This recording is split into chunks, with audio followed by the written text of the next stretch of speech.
እግዚአብሔር ሥራ እጹብ ድንቅ ነው። 40 ዓመት በንግስና ስኖር ያወለድኩት ልጅ አሁን ሁለታችንም ካረጀን በኋላ የሚወለድ ምን አይነት ይሆን? እኔ መከራ አንድ ቀን ነው፣ አንድ ጊዜ ነው። አንተ ግን መላ ዘመንክን የኔም መከራ እያሰብክ እንዳለቀስክልኝ እንደጸለይክልኝ በቤተ መቅደስ በእንባህ መልክ የሚንጠበጠብ ጸበል ይፍለቅልህ። ሆነስ የኔ ልጅና አንተ ግጠሙና የኔ ልጅ ካሸነፈ ንጉስ ለኔ ይገዛል፣ አንተ ካሸነፍክ እኔ ለንጉስ እገዛለሁ። በመንፈስ ቅዱስ እየታየው በትክክል ይፈርድላቸው ነበር። ህዝቡ ሁሉ በፍርዱ ይደነቁ ነበር። ይህ የመንፈስ ቅዱስ ፍርድ ነው እንጂ የሰው ፍርድ አይደለም በማለት ይደነቁ ነበር። ሲጠቀምባቸው የነበሩ ቅርሶችን እናያለን። የእጁ መስቀል ሲባርክበት የነበረውን በዚህ እየባረከ ህሙማን ድውያን ሲፈውስበት የነበረ የተጣላ ሲያስታርቅበት የነበረ አፍሮ አይገባ የሚባለው የእጁ መስቀል ይሄ ነው። ጸበል ሲፈልቅለት ጌታችን መድኃኒታችን ኢየሱስ ክርስቶስ ባርኮ እዚህ ላይ መስቀሉን ተክሎ ባርኮ ጸበሉ እስከ እልፈተ ዓለም ድረስ ህሙማን ድውያን የሚፈወስበት ጸበል ፈልቆለታል። ከዚህ እስከ አሸተም ማርያም ድረስ ውስጥ ለውስጥ 5 ኪሎ ሜትር ነው የሚያሰደው። ከዚህ እያጠነ ከላይ ይወጣ ነበር።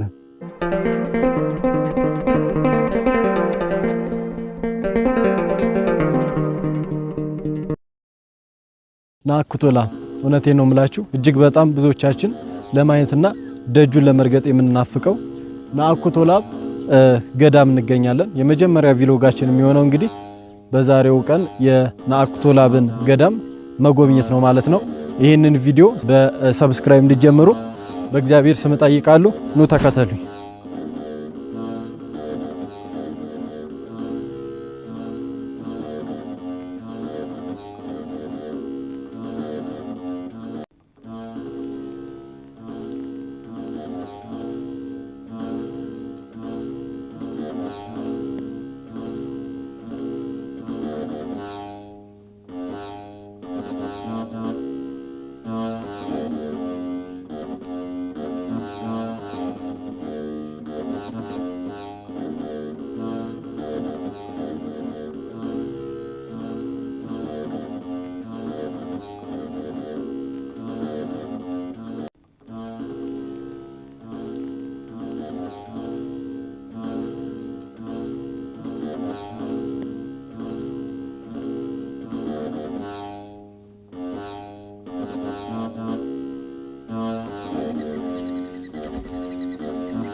እኛ አባት ታስታውሳቸዋለህ?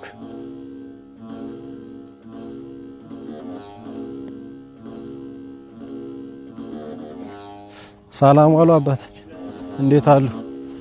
ሰላም ነው? እግዚአብሔር ይመስገን። እንዴት ነው? ይፍቱኝ ሰላም ነው? እስቲ እንደው አባታችን ስለ ናኩቶ ላብ ገዳም እንደው ያለውን ነገር እስቲ እንደው በደንብ ቢያብራሩልን። አሁን ላይ ምንድነው እድሳት ላይ ነው ወይስ? እንግዲህ ለብዙ ዘመናት የነበረ ግንባታ ነበር። ወደ 900 ዘመን የሆነው ግንባታ ነበር። እንግዲህ የጭቃ ስራ ስለነበረ አሁን ከዘመን ብዛት እየፈራረሰ የተናደብን በነጠብጣው በዝናው ምክንያት እየፈረሰ ስለተገኘ አሁን የበላይ አካል አይቶልን ቱሪዝም ፈቃድ ተጠይቆ መንግስት እጁን ሰዶበት አሁን በኖራ እየታደሰ እንግዲህ ከዚህ ወደ ግማሽ በላይ ደርሰናል። ያው እየተዳረሰ ነው። ምን ያክል ጊዜ ፈጀ? አሁን አመት ሲጀምር ነው። እድሳቱ ከጀመረ አመት ሆነው? አመት እየሆነው ነው። አሁን በጋው ላይ የተወሰነ ውሃ እጥረት አቁሞ ነበር። አሁን ያው ሰኔ ወዲህ ተገነባ። ያው እንግዲህ የተደመደመ ነው። ላይኛው ዙሪያውን የሚስተካከል ነገር ነው የሚቀረው። አው ድሮ የጭቃ ስለነበር እንግዲህ በፊተኛው እንግዲህ በንግስት ዘውዲቱ ታደሰው እድሳት በሱ ተመሳሳይ እንዲሆን ተብሎ ያው እንግዲህ የመሰለ ስራ ተፈቅዶልን ያው የተሰራ ነው የምናየው። እንግዲህ እሱ ፈቃዱ ሆኖ እንግዲህ ከዚህ ደርሰናል። እንግዲህ እስቲ እንደው ስለ ናኩቶ ለአብ ገዳም ታሪክ ቅዱስ ናኩቶ ለአብ ገዳም ይሄ የምናየው ቅዱስ ናኩቶ ለአብ በንግስናው ዘመን ሲሰራው የነበረው እንግዲህ የዚህ ዓለም ስራ የዚህ ዓለም ኑሮ የዚህ ዓለም ንግስና ኃላፊ ጠፊ መሆኑን አውቆ የማያልፈውን ዓለም ያስብ ነበር። ጌታችን መድኃኒታችን ኢየሱስ ክርስቶስ ለሰው ልጅ ብሎ የተቀበለውን መከራ ያስብ ነበር። 40 5 ጦሮች 5 ችንካሮች አሰርቶ በእነሱ እየተወጋ እያነባ እየጸለየ ቀን ማቅ ለብሶ የሾህ አክሊል ደፍቶ ሰንሰለት ታጥቆ ላውን ለሰው ይምሰል የንግስናውን ልብስ ለብሶ ከወርቅ ወንበር ተቀምጦ የተበደለውን ሲያስከስ የቀማውን ሲያስመልስ ይውል ነበር። ያለ መረጃ በመንፈስ ቅዱስ እየታየው በትክክል ይፈርድላቸው ነበር። ሕዝቡ ሁሉ በፍርዱ ይደነቁ ነበር። ይህ የመንፈስ ቅዱስ ፍርድ ነው እንጂ የሰው ፍርድ አይደለም በማለት ይደነቁ ነበር። ቀን እንደዚያ ሲውል ሌት ከዚህ ቤተ መቅደስ የንግስናውን ልብስ አውልቆ ማቅ ለብሶ አመድ ነስንሶ ይህን ያህል ሰው ያነሳውን የማይባል ድንጋይ ደወል ተሸክሞ ከውስጥ ከቅድስቱ ላይ እየወደቀ እየተነሳ ይጸልያል። የእሱም መከራ እያሰበ 40 ኮሶ ይጠጣል። የችቦቱን ዙፋን አይዘረጋም። መላ ዘመኑን እንደ ዮሐንስ ወልደ ነጎድጓድ ከዓይኑ እንባ ሳያቋርጥ እያለቀሰ ይጸልያል። የእሱም መከራ እያሰበ ጌታችን መድኃኒታችን ኢየሱስ ክርስቶስ ቃል ኪዳን ሲሰጠው የኔ መከራ አንድ ጊዜ ነው፣ አንድ ቀን ነው።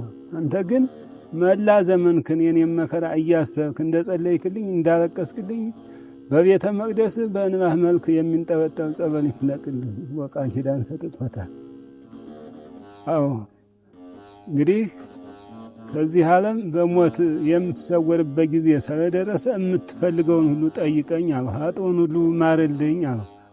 አንተ ከተጸነስክበት አንስቶ እስካሁን ድረስ ያለውን በዓልህን ያከበረውን ስምህን የጠራውን የቤተ ክርስቲያንን መባ የሰጠውን ቤተ ክርስቲያንን የተሳለመውን ገድልህን የጻፈውን ያጻፈውን ያነበበውን የተረጎመውን ምንም እንኳ ኃጢአቱ የዛ ቅዱስ ናኩቶ ለአብ አማልደኝ ብሎ ያለቀሰውን የጸለየውን ሁሉ የለመነው ሁሉ ምሬልሃለሁ ብሎ ቃል ኪዳን ሰጥቶታል። ያም አልበቃውም ደግሞ ሲጸልይ አንድ ገመል የተጫነችውን ጤፍ ያክል በዚያች በተሰፈረ በቅንጣት ልክ ምሬልሃለሁ ብሎ ቃል ኪዳን ሰጥቶታል። ያም አልበቃውም ሶስተኛ ሲጸልይ አንድ ክረምት ያበቀለውን ቡቃያ ያክል ወይም የአንድ ባህር አሸዋ ያክል ነፍሳት ምሬልሃለሁ መላ ኢትዮጵያ አስራት በኩራት ይሁኑ ብሎ ቃል ኪዳን ሰጥቶታል። አዎ የኔ መከራ አንድ ጊዜ ነው፣ አንድ ቀን ነው። አንተ ግን የኔም መከራ እያሰብክ እንዳለቀስክ እንደጸለይክ በቤተ መቅደስ በእንባህ መልክ የሚንጠበጠብ ጸበል ይፍለቅልህ። ጸበሉም በክረምት የማይጨምር በበጋ የማይቀንስ ሞልቶ የማይፈስ እስከ ሕልፈተ ዓለም ድረስ የሚቆይ ጸበል ይፍለቅልህ ብሎ ቃል ኪዳን ሰጥቶታል። ጸበሉንም አንተን አምነው የሚጠጡትን ሕሙማን ድውያን ይፈውስልህ። ያንተ ወዳጅ ለመሆናቸው ቀኝና እግራቸው በቅዱስ ገብርኤል ይታተምልህ ብሎ ቃል ኪዳን ሰጥቶታል። ቅዱስ ናኩቶ ለአብ ይህም ሁሉ ቃል ኪዳን ከተቀበለ በኋላ እሱ እንደነ ቅዱስ ያሬድ እንደነ ኤልያስ ራሱ ባነጸው ቤተ መቅደስ ከዚህ እስከ አሸተም ባለው ውስጥ ተሰውሯል። እሱ በሕይወት ያስግርና ወሎቹ ረፍት አላቸው። ይህም ቤተ መቅደስ ሰርቶ ከላይ ቅዱስ ላሊበላ የጀመራት እመቤታችን አሸተም ማርያም ነበረች። እሷን ፈጽሞ ከዚህ እስከ አሸተም ማርያም ድረስ ውስጥ ለውስጥ 5 ኪሎ ሜትር ነው የሚያሰደው። ከዚህ እያጠነ ከላይ ይወጣ ነበር። እያጠነ ከላይ ሲወጣ ቅዱሳን ከያሉበት ተሰባስበው አግኝቷቸዋል። ከየት መጣችሁ ብሎ ሲላቸው አንተ የምታጥነውን ማዕጠንቱን መዓዛውን አሽተን መጣን። ያችን ታሪካዊ ቦታ አሸተም ማርያም ተብላ የምትጠራው በዚህ ምክንያት ነው። እንግዲህ ወደ ውስጥ ስንገባ ቅዱስ ናኩቶ ለአብ ያነጸውን ዋሻ ወደ ውስጥ እናያለን። ይሄ እንግዲህ እድሳት የሚታደሰው ላይ ነው ያለ ነው። በኋላ እንይዘዋል። እዚህ ገባ ስንል ቅኔ ማህሌቱን እናገኛለን። በዚያ በመቀጠል ቅዱስ ናኩቶ ለአብ ሲጸልይበት የነበረው ብዙ ፈተና ሲቀበልበት የነበረውን እናያለን ማለት ነው።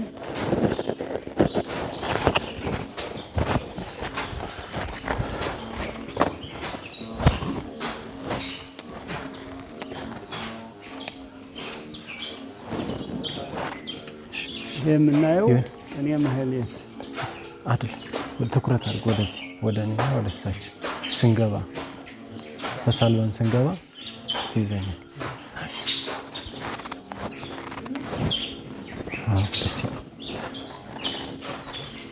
እሺ እስቲ ቀጥሉልን። የምናየው ቅኔ ማህሌት ነው። ይሄ እንግዲህ በጣም በበዓል በክብረ በዓል ጊዜ ጠቦ እያስቸገረ ስለነበር አሁን በውስጥ በግቢ የነበረው ግንባታ ተቀይሮ በውጭ በሰፊ ሆኖ ያው እንደምናየው ይሄ ልክ እንደነ ቅዱስ ይምርሃ ህንፃ እየተመሳሰለ እናየዋለን።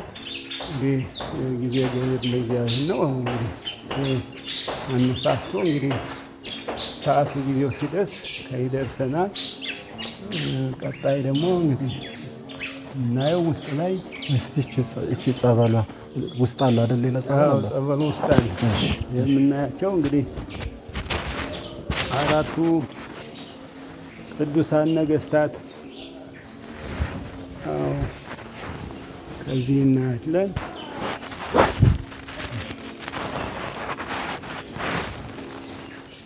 የምናየው ቅዱስ ናኩቶ ለአብ አባት ቅዱስ ገብረ ማርያም ቅዱስ ናኩቶ ለአብ በዘመኑ ሲጸልይበት የነበረው ይህን ይመስላል።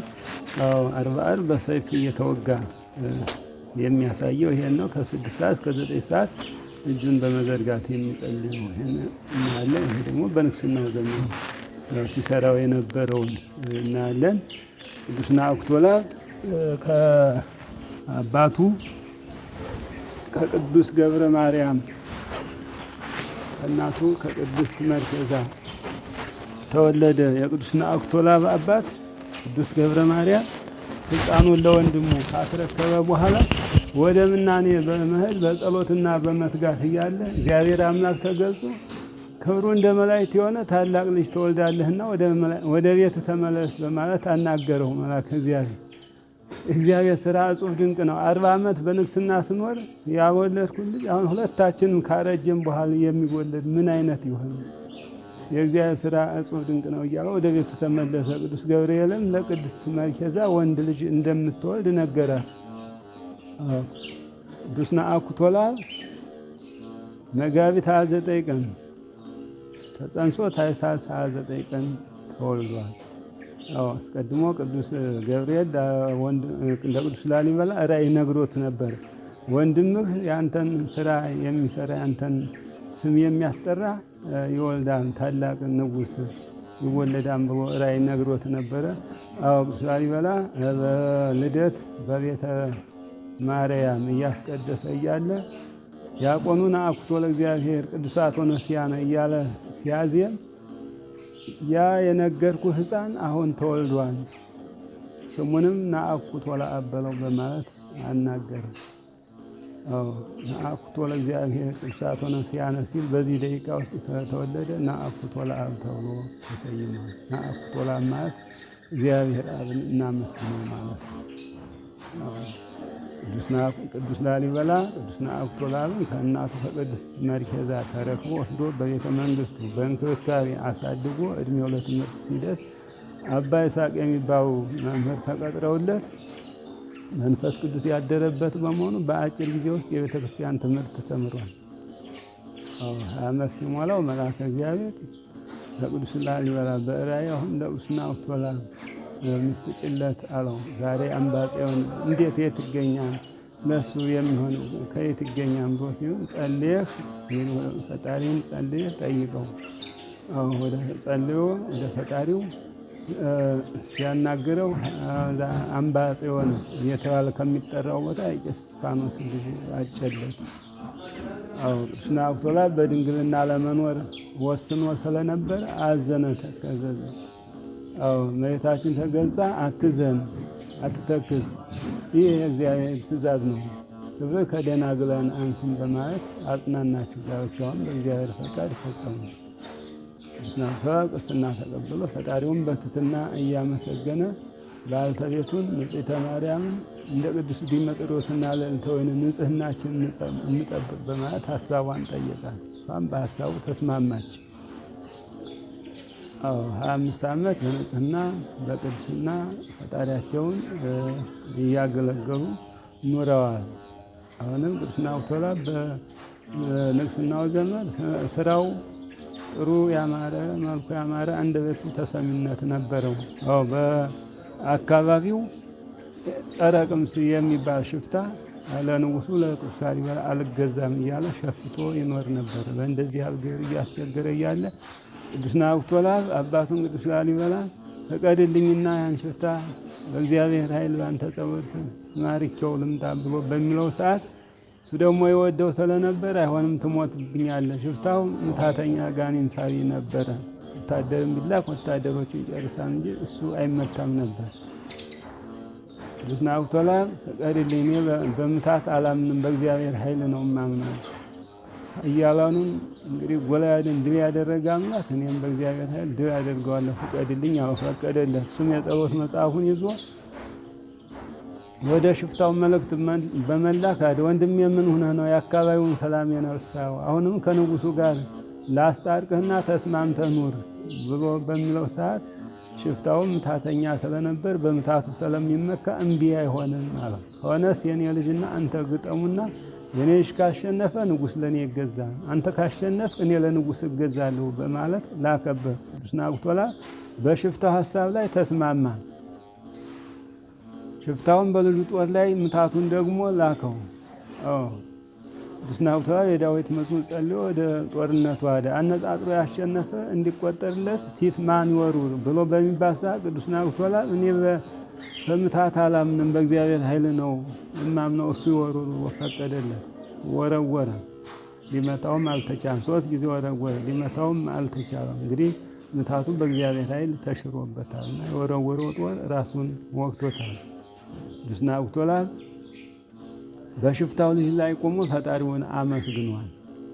ቅዱስ ላሊበላ ቅዱስ ናኩቶላብን በምትሰራው ስራ ሁሉ ፈጣሪ አይለይ ብሎ መርቆታል። ስራ በሚሰራበት ጊዜ ረዳት መላእክት ነበሩ። እሱ ትንሽ ጀምሮ እንደው ከፍ ከፍ ብሎ ያገኘው ነበር።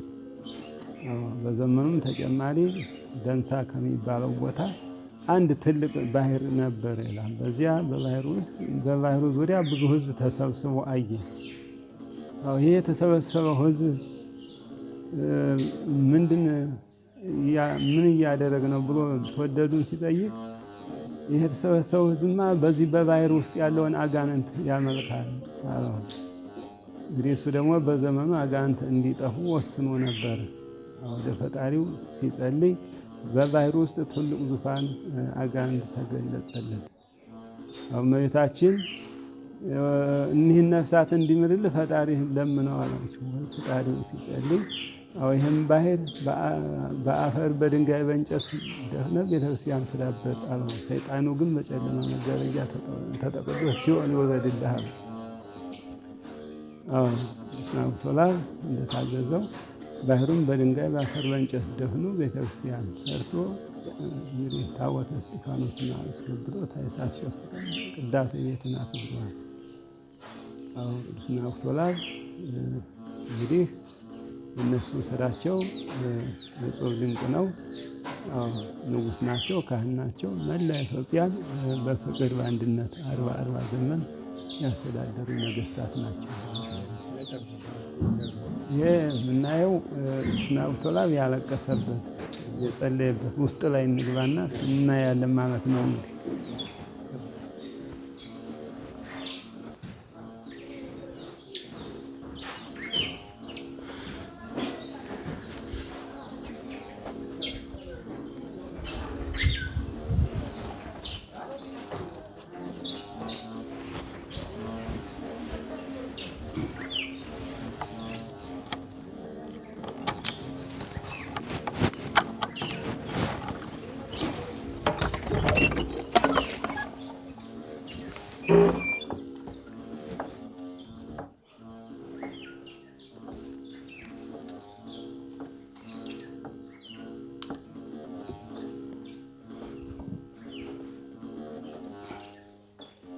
ይሄ የምናየው እንግዲህ ቅዱስ ናኩቶ ለአብ ቤተ መቅደስ ቅድስቱ ላይ ነን። ይሄ ሲጸልይበት፣ ሲሰግድበት፣ ሲወድቅ ሲነሳበት የነበረው ቦታ ላይ ነን። ቅድስቱ ነው። ወደ ውስጥ ቤተ መቅደሱ ነው። ወደ ላይ ምስዋሩ ነው። ቅዱስ ናኩቶ ለአብ ዓርብ ዓርብ ጌታችን መድኃኒታችን ኢየሱስ ክርስቶስ ለሰው ልጅ ብሎ የተቀበለውን መከራ እያሰበ የወደቀበት፣ የተነሳበት፣ የጸለየበት፣ በጦር የተወጋበት ሁኔታ ያሳያል። እንግዲህ ቃል ኪዳን ሲሰጠው ይሄ እንግዲህ የኔ መከራ አንድ ቀን ነው፣ አንድ ጊዜ ነው። አንተ ግን መላ ዘመንክን የኔም መከራ እያሰብክ እንዳለቀስክልኝ፣ እንደጸለይክልኝ በቤተ መቅደስ በእንባህ መልክ የሚንጠበጠብ ጸበል ይፍለቅልህ ብሎ ቃል ኪዳን የሰጠ ይሄ ጸበል በክረምት የማይጨምር በበጋ የማይቀንስ ሞልቶ የማይፈስ እስከ ሕልፈተ ዓለም ድረስ የሚቆይ ጸበል ፈልቆለታል። ይሄ ጸበል ሲፈልቅለት ጌታችን መድኃኒታችን ኢየሱስ ክርስቶስ ባርኮ እዚህ ላይ መስቀሉን ተክሎ ባርኮ ጸበሉ እስከ ሕልፈተ ዓለም ድረስ ሕሙማን ድውያን የሚፈወሱበት ጸበል ፈልቆለታል። በእኛ አባባል በእኛ ዘንድ ጸበሉ በሰፊው ተጠራቅሞ ከዚህ ከገንዳ ላይ ሆኖ ለብዙ መስተናገጃ ለብዙ እንግዳ እንዲሆን ተብሎ በሚታሰብበት ሰዓት ይሄ ልሾ ሆኖ በሚሰራው ሰዓት ይሄ መስቀሉ ሲነካካ እስከ ላይ ድረስ ነበር። ይሄ ሲነካካ ጸበሉ አቆመ፣ ደረቀ። ዳስ በቀድሞ ይህን ተብሎ ሲተው ያው ጸበሉ እንደገና ፈለቀ። እኒህ እናያቸው ገበታዎች ከዚህ እስከ አሸተን እየተመላለሰ ሲያጥን የተገኙት ቅዱሳን 9 ነበሩ። ገበታዎችም በ9 ቅዱሳን ምሳሌ የተቀመጡ ናቸው። ይህ ከየት እንደሚመጣ አይታወቅም። ልካይ ሲንጠባጠቡ እዚህ ገበታ ላይ ሲያርፍ ነው የምናቸው። ይህን የመሰለ ነው። ቅዱስ ናኩቶ ለአብ የተሰወረበት ከዚህ እስከ አሸተን ባለው ነው። እዚህ ምስዋሩ ነው። ይሄ ቤተ መቅደሱ ነው። ይሄ ይጸልይባቸው የነበሩ 4ቱ መስኮቶች በ4ቱ ወንጌላውያን ምሳሌ እናያለን። ጥንታዊ ስዕሎች ቤተክርስቲያኑ ጋር የተመሰረቱ ያው እንግዲህ 900 ዘመናት የሆናቸው ስዕል ያው እናያለን። እዚህ ደግሞ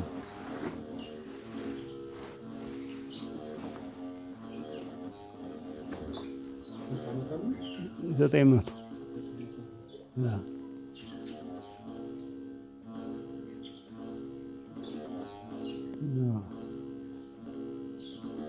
ሌላው ቅዱስ ናኩቶ ለአብ ሲጠቀምባቸው የነበሩ የተለያዩ ቅርሶች የኢትዮጵያን ማንነታቸውን የሚገልጹ የተለያዩ ቅርሶች ደግሞ እናያለን። ደግሞ ገባ ብለን ቅዱስ ናኩቶ ለአብ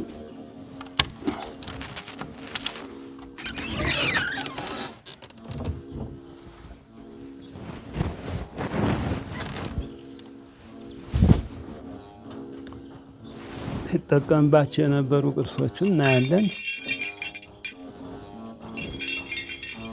ይህ እጁ መስቀል ሲባርክበት የነበረው ነው። በዚህ እየባረከ ሕሙማን ድውያን ሲፈውስበት የነበረ፣ የተጣላ ሲያስታርቅበት የነበረ አፍሮ አይገባ የሚባለው የእጁ መስቀል ይሄ ነው። ሰው ተጣልቶ እምቢ አልታረቅም ብሎ በሚበት ሰዓት የቅዱስ ናኩቶ ለአብን መስቀል የቅዱስ ላሊበላን መስቀል አምጡልን እየተባለ ዛሬውን ሁሉ ነፍስ ጣፍቶ እምቢ ሲል የእነሱ መስቀል ሲቆም ሰላም ፈጥሮ ካሳ ተሰርቶላቸው አገሩም ሰላም አስታርቀው የሚመለሱበት ሁኔታ ያሳያል። ሌላው ሕሙማን ድውያን በዚህ መስቀል እየታሹ አእምሯቸውን አጥተው መጥተው ከዚህ ጸበልና በዚህ መስቀል የቻል እስከ 3 ቀን ቢበዛ እስከ 7 ቀን ድነው ተፈውሶ ቁሞ አእምሮን አውቆ የሚሄድበት ሁኔታ ዛሬውን ሁሉ ያሳያል። ይህ ደግሞ ጽናው ሲያጥንበት የነበረው ነው። እንግዲህ ከዚህ እስከ አሸተን 5 ኪሎ ሜትር እየተጓዘ ሲያጥን ሽታው፣ ዕጣኑ፣ መዓዛው ከላይ ይወጣ ነበር። ከላይ ሲወጣ ቅዱሳኖቹ ተሰባስበው አግኝቷቸዋል። ከየት መጣችሁ ብሎ ሲላቸው አንተ ነው ጣኑን መዓዛውን አሽተን መጣን የተባለው በዚህ ነው። እንግዲህ መሳሪያዎቹ እኚህ ናቸው። አጫዋቾቹ በአብ በወልድ በመንፈስ ቅዱስ ስም የተሰየሙ ናቸው። ሌላው እኛ የምንጠቀምበት ትልቅ ነው። 24 አጫዋች ያለው ነው። እሱ ግን በአብ በወልድ በመንፈስ ቅዱስ ስም የተሰየሙ ናቸው።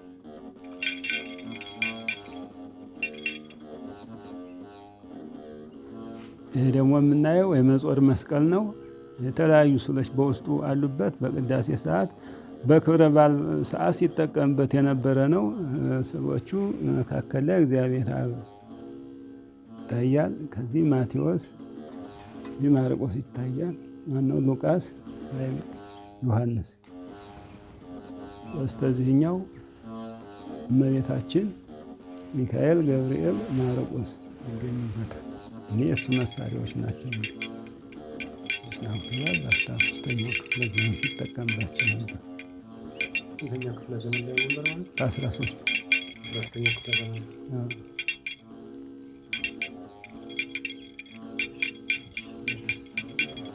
ሌላ ደግሞ ስጦታ የተለያዩ ከነገስታት የተሰጡ እናያለን።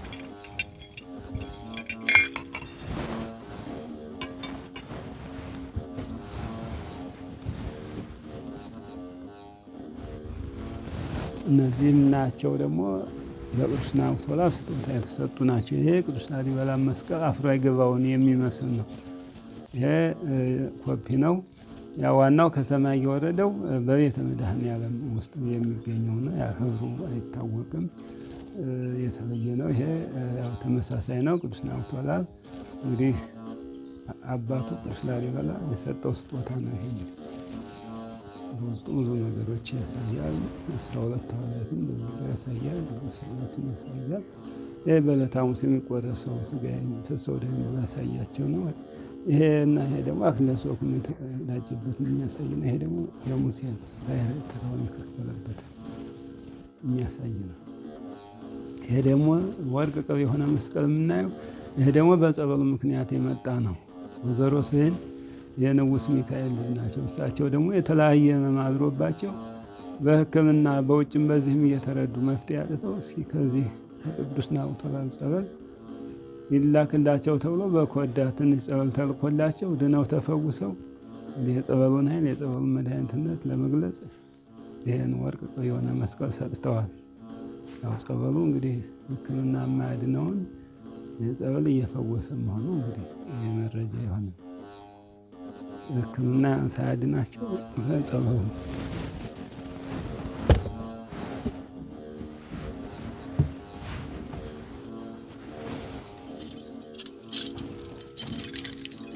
ሌላው ደግሞ የነገስታት ዘውድ እናያለን። ዘውዳቸው ድሮ ነገስታቶች የነበራቸው ፍቅር የነበራቸው ግንኙነት ቤተ ክርስቲያን ጋር ነው። የተለያየ ችግር ሲደርስባቸው የሚነግሩ ለቤተ ክርስቲያን ለካህናት ነው። በጾም በጸሎት የገጠማቸው ችግር ይወገድላቸው ነበር። እነሱ ደግሞ ስራቸውን ሰርተው በመጨረሻ ሰዓት አምሃ ይሰጣሉ። እንደዚህ ቅርሳቸውን ለቤተ ክርስቲያን ያበረክታሉ። ቤተ ክርስቲያን ደግሞ በእንክብካቤ ይዛ ለትውልድ እንዲተላለፉ ታደርጋለች ማለት ነው። ይሄ ከብር የተሰራ የምናየው ከአፄ ዮሐንስ የተሰጠ ነው። ሌላው ሙዚየም ሲሰራ አብዛኛው ቅርስ ይታያል። ይሄ ደግሞ የምናየው ወርቅ ቅብ የሆነ ከበሮ የምናየው ይሄ ደግሞ ለዛሬ በችግሩ ሰዓት ወደ አድዋ በሚሄዱ ሰዓት ራስ ወሌ ብጡር ለቅዱሳኖቹም ማህበር ቅዱስ ይምርሃን ቅዱስ ላሊበላ ቅዱስ ናኩቶ ማህበር ጸሎት አድርጉልን፣ ሰላም ነኪ ድገሙልን፣ በሰላም ስንመለስ አማሁን እንሰጣለን ብለው ተስለው ሄዱ። ድል አድርገው ቀንቷቸው አስከብረው ሲመለሱ ይሄን ወርቅ ቅብ የሆነ ከበሮ ሰጥተዋል። 4 መጥቶ 2ቱ ለቅዱስ ላሊበላ፣ አንዱ ለቅዱስ ይምርሃን፣ አንዱ ለቅዱስ ናኩቶ ተሰጥተዋል።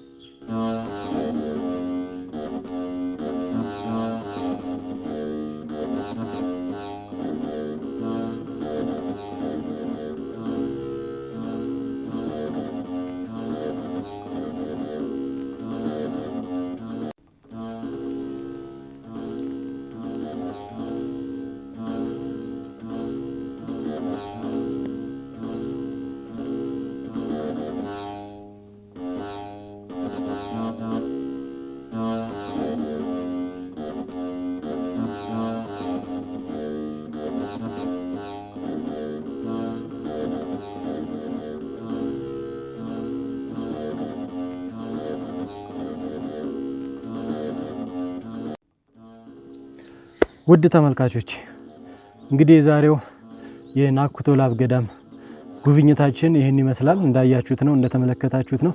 እንግዲህ በቀጣይም የተለያዩ ገዳማቶች እየሄድኩኝ እየጎበኘው እናንተንም የማስጎበኝ ይሆናል። በመጀመሪያ ይህን ቪዲዮ ሰብስክራይብ አድርጉት። ከዛ ለ10 ሰው ሼር እንድታደርጉልኝ በእግዚአብሔር ስም ጠይቃለሁ።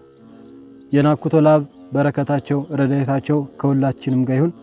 ሰላም ለሁላችን።